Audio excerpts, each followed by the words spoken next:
Coaster, live in the California area. All the guys know who Greg Hatch is. You know, he's friends with James Gates, who we saw lose or concede, excuse me, in the finals of the Star City Games Standard Open in Los Angeles. He's friends with Matt Sperling, Paul Rietzel. Everybody on the West Coast knows this guy.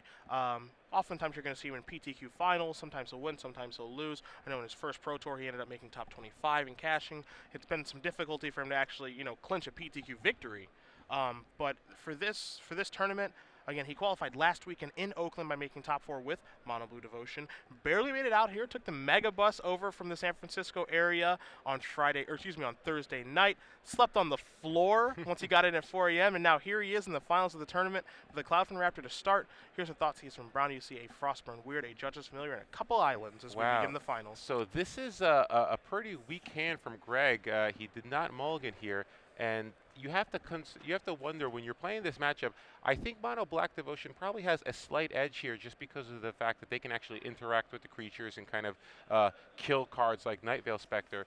The other problem is that Thoughtseize is also a card that can be a very problematic card, and Greg had to probably consider that when he considered whether or not he should mulligan his opening hand, because now the Thoughtseize is probably going to take a Frostburn Weird, and Greg is just going to be left with a Cloudfin Raptor in play, and he has one Judge's Familiar. So really not a great start for Greg, but let's see if he can draw his way out of it. Well, you do draw a card every single turn. There's a Cloudfin Raptor. Now here's Double Evolution. All right, so suddenly he's got a mini army there. And again, Max doesn't have any kind of Shrivel or Wrath effect in his main deck, so those creatures are probably going to be around for the long haul here. And let's see if Greg can draw a Biden Athasa to really kind of lock this game up. Well, here we go. We got a pack rat on one side. We got a couple flyers on the other. Hatch, I believe, draws a land for the turn. No Nightveil Spectre to continue evolving, so he's going to come in for 3 in the air. It's very important that those are flyers as opposed to ground pounders, because pack rat would just be the old brick wall here. But we are in a racing situation right now. Oh, wow. And Max drew a Mutavault, so this is going to make it very difficult for Greg to actually race this strategy here. If Max plays Mutavault, he can actually attack with Pack Rat, activate it, make another rat, and now he's threatening to attack for a lot. I believe, if he activates the Mutavault next turn, he can actually attack for 8. So suddenly this race is back in Maxwell's court just because of that one Pack Rat. Hatch draws his card for the turn. I believe it was a Rapid Hybridization, which is one turn too late. Yep.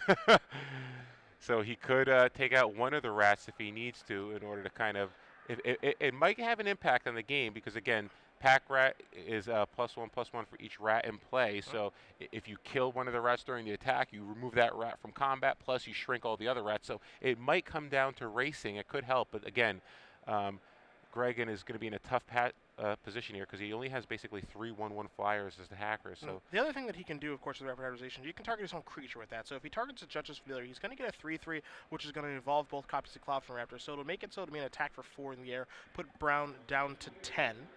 And then he'll have a 3/3 on the ground, which will probably just be on chump blocking duty, and then 2 2/3 flyers, which could potentially evolve maybe a little bit later in the game. So, you know, he needs to kind of look at how the math is going to work out, you know, on his end as this game progresses. Yeah, so if he wants to Rapid Hybridization his own creature, I agree with you. He probably wants to attack with the Raptors and then go for the Judge's Familiar. The problem with that plan is if Max has a 4th land, he can just attack with both the Pack Rats. If you block with the 3/3, he can activate one of the rats and then activate his Mutavault, so both of those will be 4/4s. So I still think he loses the race if he goes down that strat, if he makes that play.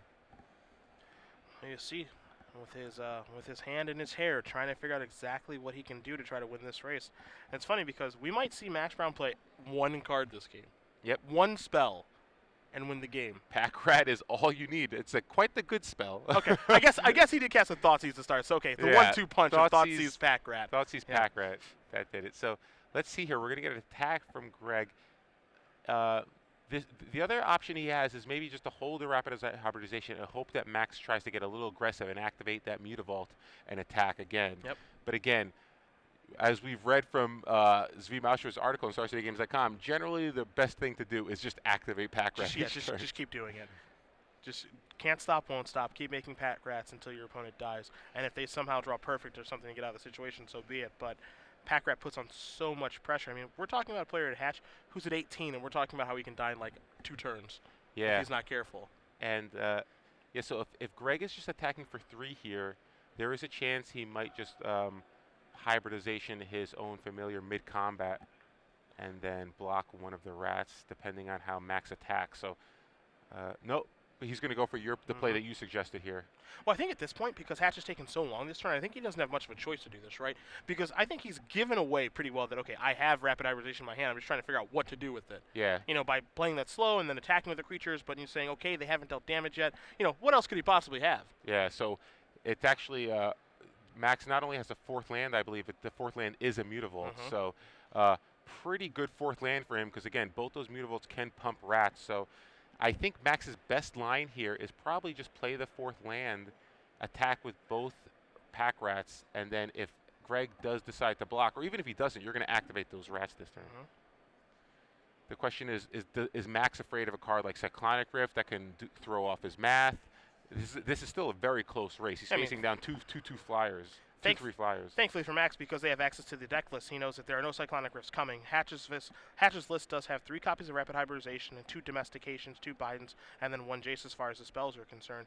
Oh, wow. So, okay, so for a second I thought he was casting Night Veil Spectre, but it looks like he is going to just activate Rat, attack, and then pump. So that brings Greg down to 10 because the Mutavault is also a Rat, so both pack rats attacking were 4/4s. Not sure what Hatch drew for the turn. Yeah, I know he has. I think he had mostly. I think he had all lands in his hand. He just had lands coming into this turn. So now he could potentially attack for 7. We'll see if Max decides to block there because again he has 2 Mutavaults. So if he activates both Mutavaults and attacks with his even just 2 rats, that would be 12 damage. So Greg would be dead from even just. He would have to chump block one of the pack rats. So yeah, he's going to need at least 1 chump blocker if he didn't draw a creature for the turn. So let's see. His Hatch is thinking to himself, okay, can I afford to attack here? What does that do for me? But if I have to play defense, am I even winning at this point? Is this a Master of Waves, maybe? Oh, Master would be... This is a Biden. Okay, this is a Biden of Thassa. So here's the thing. He's trying to think how many creatures he can swing in with. It's not many. I think maybe... Because, again, unless Max decides to block and chump block with the rat that he has, I don't think Greg can afford to attack with more than 1, if at all any. So it looks like he came to that same conclusion, and maybe we're going to just see the Cloudfin Raptor come over and draw him a card for the turn. Now the problem with this, of course, is that if he's on blocking duty, I'm not sure he's on winning duty. Yeah, and yeah, it looks like that Cloudfin Raptor is going to come over, and he is going to be forced to chump block for the turn and lose 2 of his creatures here. So yeah, like you said, if this deck is blocking at this point, it's not going to be in a good shape for you. So a 5th land for Max means he can activate one of the Mutavaults, attack with his team, and then still activate another pack rat and get 1 into play. And the other thing he can do is just, as well as he can, as you see him separate his lands, is he can just go, you know, attack with my 3 rats, discard, activate Mutavault, and that's going to be 1, 2, 3, 4, 5, 6 rats in play. And I think we might see that. He also has a Hero's Downfall as well. So let's see if he wants to go after the creature. All right. So now he's going to... Ooh, is this a Rapid Hybrid that Hatch drew? That would be mighty interesting. Yeah, so he drew the Bident for the turn, and he did get another draw. So we're going to get an activation of Mutavault and attack with all 4 creatures here. Yep. And Max says that's how big my creatures are, and that is going to be it. So Max Brown is going to win game number 1 here over Gregory Hatch, the 3 seed, even though he was on the draw that game. The power of Thoughtseize plus Pack Rat is shown in that game. He does win game number 1 over Mono Blue Devotion. As we're going to bring it back here to the booth, I'm going to let you explain the trivia rules, and I'll have the question for our 12 months of premium. Okay, so we're going to be asking a trivia question in between each of our top 8 matches. So we're also going to have the Legacy Open later on. So during the top 8 of that, we'll give you more trivia. But for now, this is going to be a trivia question for 12 months of Star City Game Premium membership. And if you have the answer, you know, just tweet at us at SCG Live with the hashtag SCG Premium. Again, speed doesn't matter. Nope. You know, just make sure you tweet us an answer, and we will select a random winner and provide you with 12 months of Star City Game Premium. So why don't you give them a trivia question there? All right, pretty easy one. Next year in quarter 1, we're going to start the first weekend of the year, the question for the SCG Live Open Series is where are we going to be the first weekend of the year? Where's the first show going to be for 2014? You name the city that we're going to be in and hashtag your answer with the hashtag of SCG Premium. And again, we will select one winner from the people who do get it correct. So it's about accuracy, not speed. And we will announce the winner at the conclusion of our finals match between Max Brown and Gregory Hatch. Yep, should be good. Yeah, and we're going to bring it back to that match right now. We're going to take a look at the sideboards here. As Hatch is down a game, is the 1 seed. Again, Max Brown right now, he's 7-0. Yep. In the elimination rounds. He has not lost a game with Mono Black Devotion. Mono Black Devotion just chugging along. Let's see, it won the Standard Open. Can we get another Mono Black Devotion champion here at the Invitational? We'll see. But, you know, he definitely has to be feeling good because Mono Black Devotion generally has a good matchup against Mono Blue Devotion. And you take a look at Hatch's sideboard, he doesn't have a ton of cards to bring in. 4 copies of Gainsay, 2 Domestication, 2 Jace Memory Adept, 2 Jace Architect of Thought, 3 Ratchet Bomb, 2 Essence Scatter. So cards that he can bring in here, obviously not Gainsay. Domestication, which Hatch has 2 of in his main deck. You know, how do you like this card in this matchup? It can take a Pack Rat, but will it be too late to take the Pack Rat? It can take a Night Veil Spectre, which isn't so bad either. But how many of those do you want? Do you want any of them at all? He's got Jace Memory Adept, which is more for the control matches, as we saw last match against Shaheen Cerrone. He's got 2 Jace Architect of Thoughts to go along with his first one in his main deck, but how good is that in this matchup? That seems to be a little bit more aggressive and not as controlling. He has 3 copies of Ratchet Bomb, which do take care of Pack Rat, but you got to get it up to 2 first, and then 2 copies of Essence Scatter, which can take care of Pack Rat, but if you draw it at the wrong time, it won't be so good. So how would, you know, any tips on how you would sideboard if you were Hatch here? Well, in general, and based on, you know, how I've seen Sam Black sideboard for this matchup in the past, Tidebinder Mage is obviously the weakest card in your main deck, so those are probably coming out, along with some number of Master of Waves, because you can't reliably expect them to survive anyway, so probably 2 copies of Master of Waves, so that's 6 cards. Jace Architect of Thought is the same thing. While it can provide you with cards, that's not really what you need in this matchup necessarily. Biden Athasa is obviously very good, but Jace, not sure if Jace is really ideal in this matchup, so I think those 7 cards are probably cards that you'd want to take out. As far as what you want to bring in, I definitely kind of like the Domestications because being able to take a Night Veil Spectre can be huge.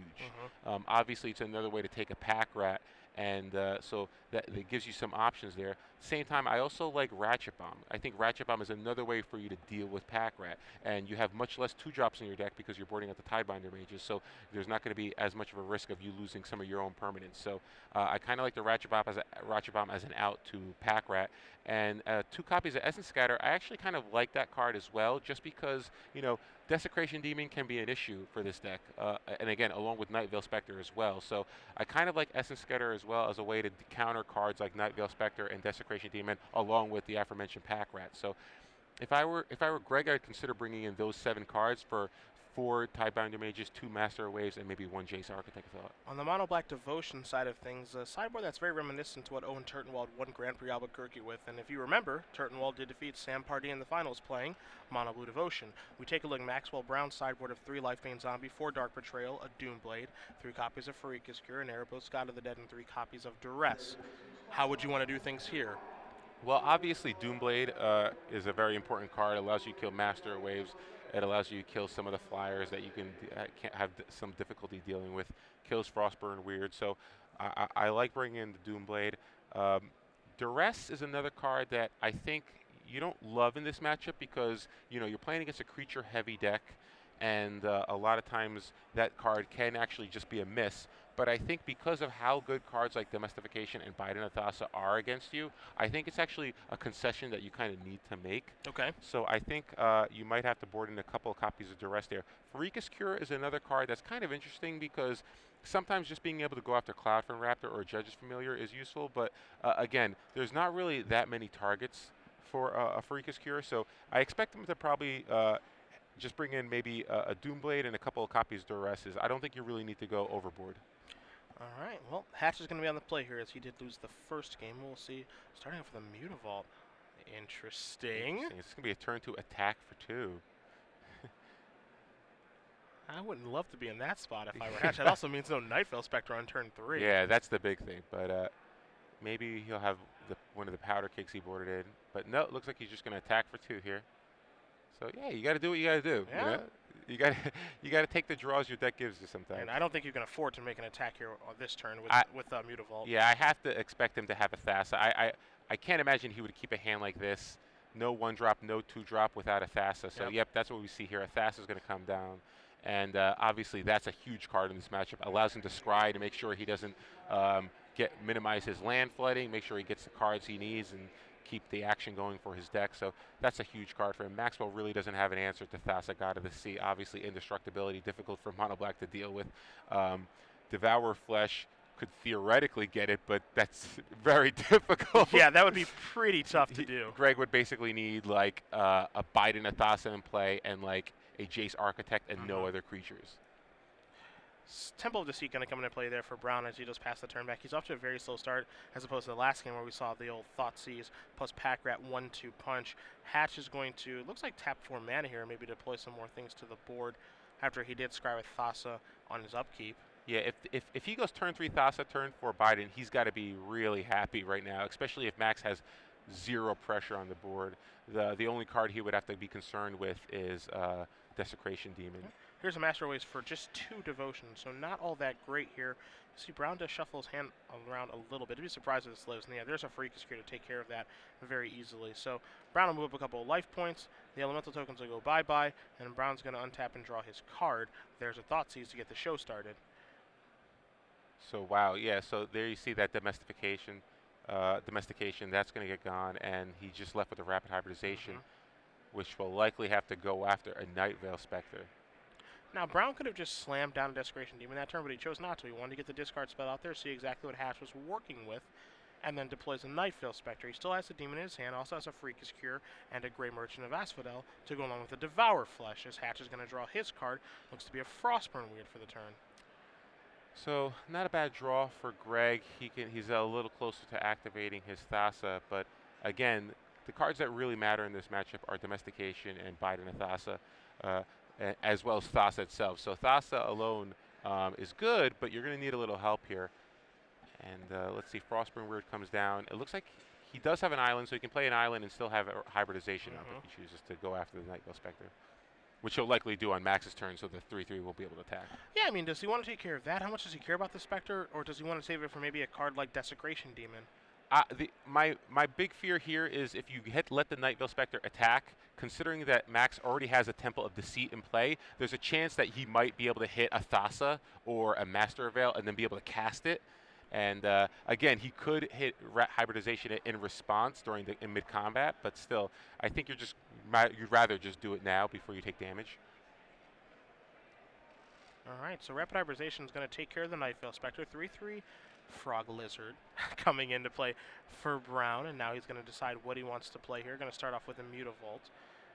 Yeah, so knowing that the hybridization is gone, knowing that Frostburn Weird was the draw for the turn because he thought his last turn, the Desecration Demon is free to come down. Yeah, and that's what he's going to play. Desecration Demon, the 6/6 going to come in, and now Hatch is going to begin his turn by, as usual, scrying with Thassa.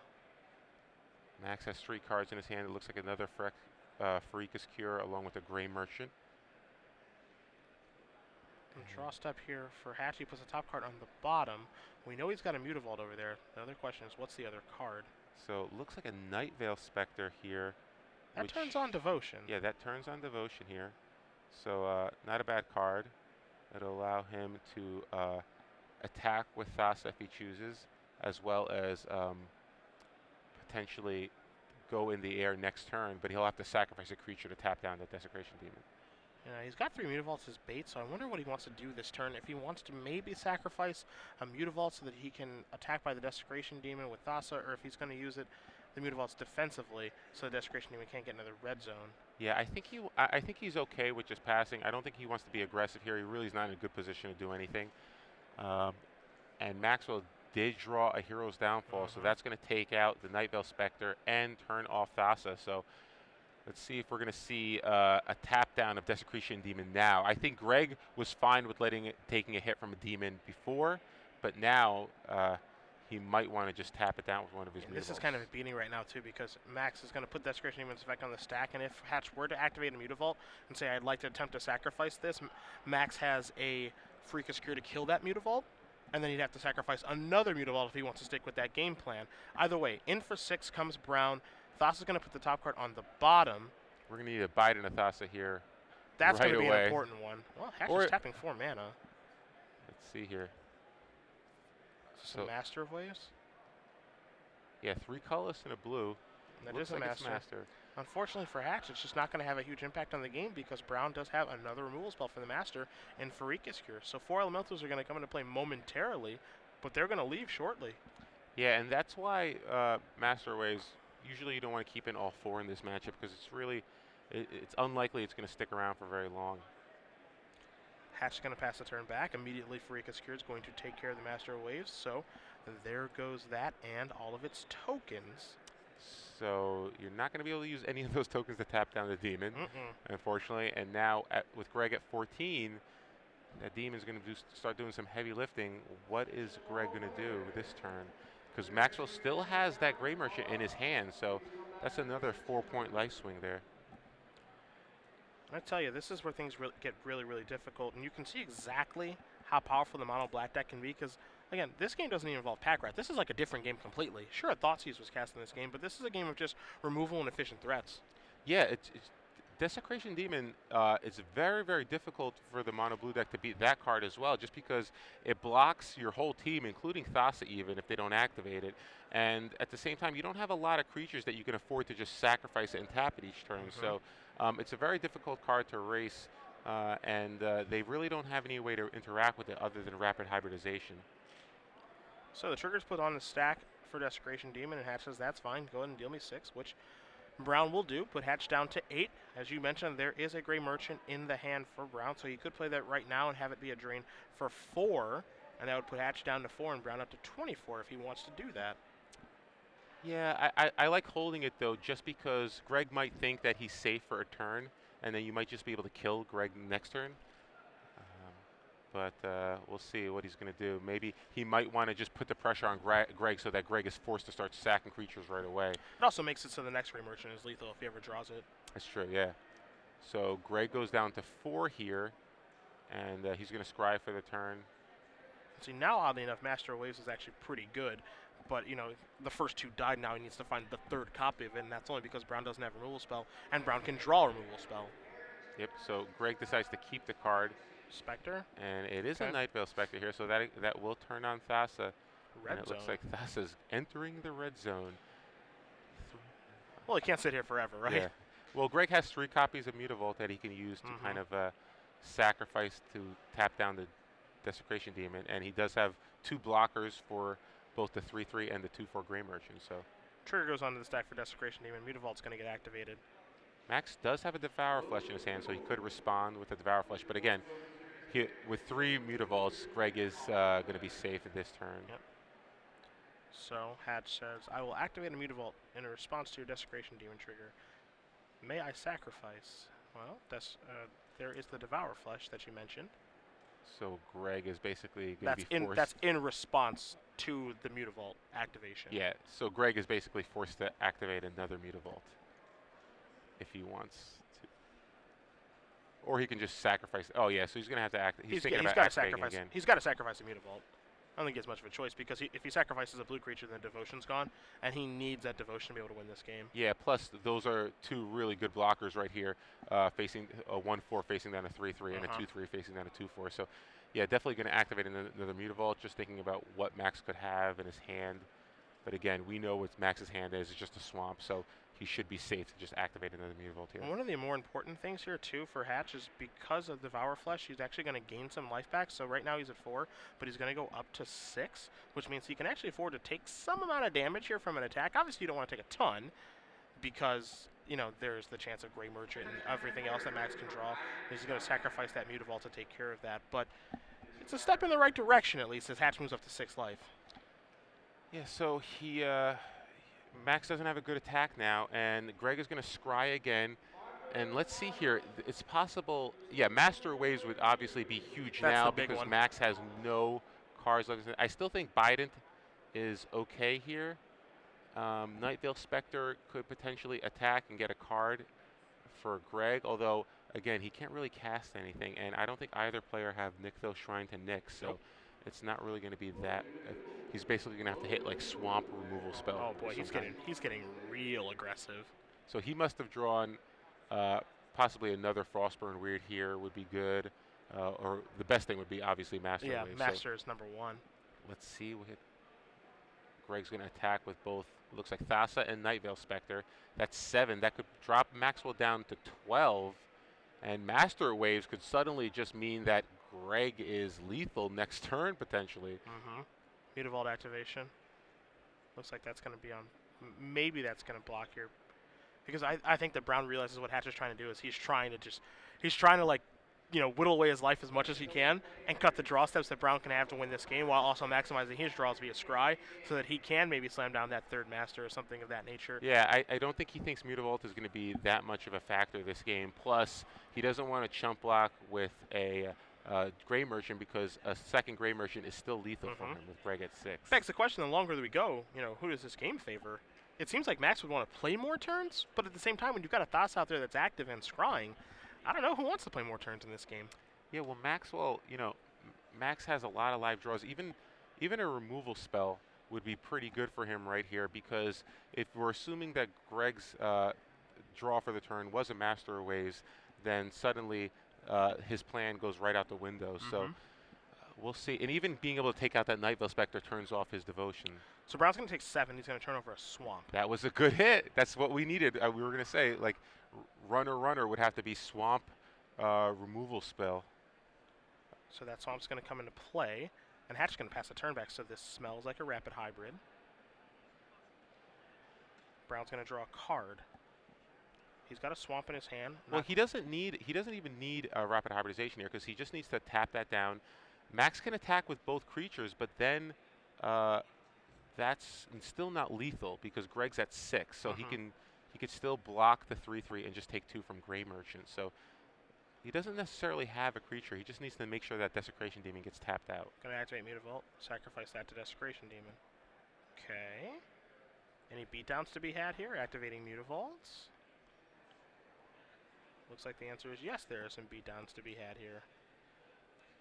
So let's see. Does Max have a follow-up after this? Because I the think most Greg could attack for would be 5, 6, 7, 8, 9, 10, dropping Max to 2. So I think Brown's hand right now is Swamp. yes. I think. I really want to know what Hatch's hand is here. That's the big question for me. Yeah, because hybridization would be huge, but it's because it would allow him to. Yeah, if it is hybridization, that's actually perfect. Because if Max tries to go out for an attack here, then he just blocks the 3/3 with the Frostburn Weird, takes 4, drops to 2. Then he could just hybridization his Thassa, get a 3/3, and go lethal. But it looks like Max did draw a creature, and it's a Night Veil Spectre. So good draw there for Max. Here's some beatdowns. And 1/4 is going to jump in front of the 3/3, and Greg is going to take 2, dropping to 4. And here comes that Night Veil Spectre. All right. So Max has a Night Veil Spectre and a Mutavault that can potentially block next turn. Hatch is at 4. No more Mutavaults to sacrifice either, so he might have to turn off his Devotion. If he's got more Master Waves in his deck, now would be the time. So we're in his draw step. He's contemplating whether or not he wants to keep this card with Scry. If he keeps it, I imagine we're going to see at least one more turn for him. But let's see if he decides to ship it. It looks like he's doing math here, trying to figure out if he wants to win, if he can win this race. So that's a good sign for him. And yep, he did draw. It looks like it's a Frostburn Weird. He kept an island. No, I think he.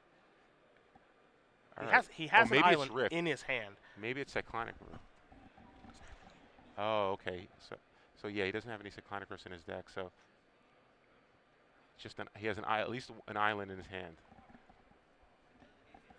So it looks like we're thinking about a Thassa activation here.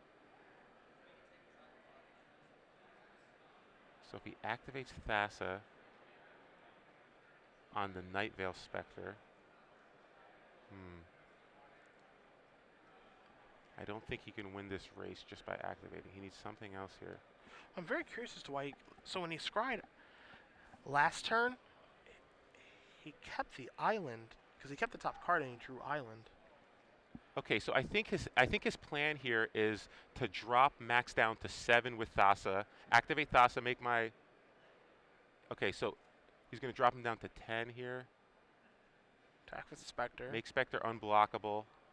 So we need something of relevance off the top right now. That's a Swamp. Swamp. That's again. That's actually a good hit because next turn, if he can get a Gray Merchant, then suddenly that's going to be huge Yeah, for if him. we But get to a next turn. yeah, if we get to the next turn. There's a Frostburn Weird. So now what he's going to have to do on his turn for hatches, he's going to have to sacrifice Nightveil Spectre to Desecration Demon to keep it tapped down, but he can keep Devotion because of double Weird and the Thassa, and Thassa's going to make it so the attacking is pretty poor, but Nightveil Spectre will be able to get in for a hit. Now here's a Doomblade here from Max Brown, and I think that might clinch it now as Max is going to go through the motions here. Yeah, Doomblade takes care of the Weird. Nightveil Spectre gets sacked. Yep, and so that's going to die. That's going to get tapped. He's left with only 2 blockers and 4 attackers, so yep. Doomblade that kills should that, be and that's going to do it. So Max Brown with the Doomblade off of the top is going to win this second game between him and Gregory Hatch in the finals of our Invitational. Mono Black Devotion up 2-0, and Brown has still not lost a game in these elimination rounds. Yeah, and it was a valiant start for Greg. I mean, you saw how Thassa was doing a lot of work. A timely Thoughtseize, though, from Max allowed him to take that domestication, and that was huge. Otherwise, the whole game probably changes because I mean, those Desecration Demons, that Desecration Demon did some heavy lifting, but I don't know. Domestication on a Nightveil Spectre suddenly turns on your Thassa much sooner, and the race was a lot closer than I think we thought it would be. Yeah, I mean, that game was a lot closer. I mean, Hatch had to get aggressive with his Thassa, so I think he gave himself the best opportunity to try to win that game because he can't just sit back forever because that just gives Brown time to draw, a card like Pack Rat, an additional Desecration Demon, Removal Spell, Gray Merchant, what have you. So he can't sit around and just wait. So I think he got appropriately aggressive, wasn't able to chain that into a victory, but, definitely gave himself what I feel is the best opportunity to try to win that game. Yeah, he definitely he had outs that game, and if Max bricked again and just drew a land for the turn, I think he at least gets another turn, and can try to draw into something. But yeah, so Max Brown moves up to 2-0, and I wouldn't say it's a huge surprise, just because in general I think the consensus is Mono Black Devotion should be favored against Mono Blue Devotion. Yeah, I mean, the matchup does feel close, and definitely Mono Blue does have some cards that can turn things in its favor, like Biden of Thassa, like Nightveil Spectre, if it can connect and hit the necessary cards. Thassa is obviously great against every deck in this format. But I think I'm with you in which, Mono Black Devotion just has some incredibly powerful cards, and it has some I-win draws, as we saw in game number 1 with Thoughtseize and Pack Rat. Well, it's basically a toss-up, right? Because Mono Black Devotion is probably the better of the 2 Devotion decks when you're playing them against each other. However, you would guess Mono Blue Devotion probably has a slightly better matchup against, the really hyper-aggressive decks out there like White Weenie or Mono Red. So it really depends on what what you think the metagame is going to be. If you think it's going to be, a lot of control and a lot of Mono Blue Devotion, Mono Black Devotion is probably your best bet, which is why I think it's had so much success lately, because that is basically what the metagame is. Yeah. It's Mono Blue, Mono Black, and Sphinx of Revelation decks. So obviously, Mono Black Devotion, that's probably why it's just the most dominant deck in the format right now. And certainly some of the appeal of Mono Black Devotion, too, is that this is the deck that is, kind of curb stomps the decks that people are trying. Shroud's deck, for example, just a green-white aggro deck, what's a metagame deck? Yeah, Mono Black just seems like it would destroy that kind of deck. Oh, your deck's all creatures? I mean, sure, Skylash Rose Pro Blue. I don't care. It's dead. Mistcutter Hydra. It's dead too. Like you're playing a pretty fair deck, even though you're trying to play, a metagame type deck. And credit to Shroud, of course. He made top 4 of the tournament and had a lot of success in Standard. But this is the kind of deck that just keeps, these metagame decks and some decks that people are trying, just keeps them honest. They probably fail the test of trying to beat this kind of deck. Yeah, it's and even the aggressive decks that kind of can have an okay matchup against Mono Black Devotion. Cards like Farika's Cure and Shrivel out of other versions can even put an end to that nonsense either too. So it's a very difficult deck to beat because of, it has the best removal spell in Hero's Downfall. It can go after creatures, and if you don't have any creatures in your deck, you're going to have Planeswalkers, so it can go after those. And it also has Thoughtseize, which can just go after anything. And if you keep a questionable hand, then Thoughtseize can really punish you. So in game 1, we kind of saw Greg keep a hand of Frostburn Weird, Cloud Raptor, and Judge's Familiar, and then a Thoughtseize made that hand much, much worse. So it just goes to show you the power of Mono Black is really not just a Pack Rat, but cards like Thoughtseize and Hero's Downfall. Yeah. So we're going to go into a third game here between Hatch and Brown. Don't forget, at the conclusion of this match, as we do crown a champion, we'll be announcing our 12-month premium winner. We've also got our Legacy Open taking place behind us. A lot of big names playing that tournament, like Huey Jensen, Owen Turtenwald, Reed Duke, and company. So be sure to stay tuned for that because we're making our way there. But right now, we turn our focus to game number 3 here. Can Max Brown make it a perfect 9-0 through the elimination rounds? Or will Greg Hatch be able to take one and try to rally back here? Yeah, if Greg is able to draw an average of 2 cards a turn this game, I think he's got a good shot. So let's root for a Biden Athasa to enter play here. Okay. And there was a couple turns in that game where it really looked good for Greg. He went turn 3 Thassa. Max didn't have any plays, and if he dropped a Biden there, it could have been huge for him because every other play would be great for him. But wasn't able to get there, and now it looks like he's going to have to mulligan down to 6 in this game. A quick mulligan, and Brown is that's about as close as a snap keep as you can get. Yeah. To me, he looks at his 7 red click, yeah. and he's just like, "Yep, there it is." Brown looks happy. Yeah. Yeah. That's probably 6 lands pack rat for sure. Yeah, I mean, it might be 5 lands Thoughtseize pack rat. If that's the case, it might be good enough. Yeah, five. I think if it was 5 lands Thoughtseize pack rat, he would literally be like giddy right now. Yeah. Nice focus. You can see Very he's zoned in. focused. Hey, he wants to win this tournament. $10,000 for first place. Yeah, that's not, that's some walking around money over there. Yeah. So Greg Hatch is forced to go down to 6 in this deciding game here. Game 3, Max Brown up 2-0. Greg's back is against the wall here. Let's see if this 6-card hand is keepable. And no, wow. Boy.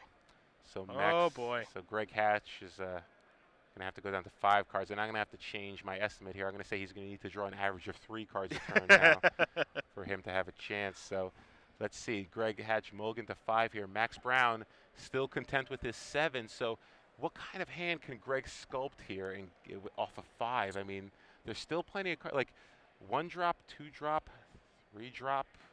I mean, it's gonna have to be a hand that revolves around Thassa, maybe a Night Veil Spectre or something like that.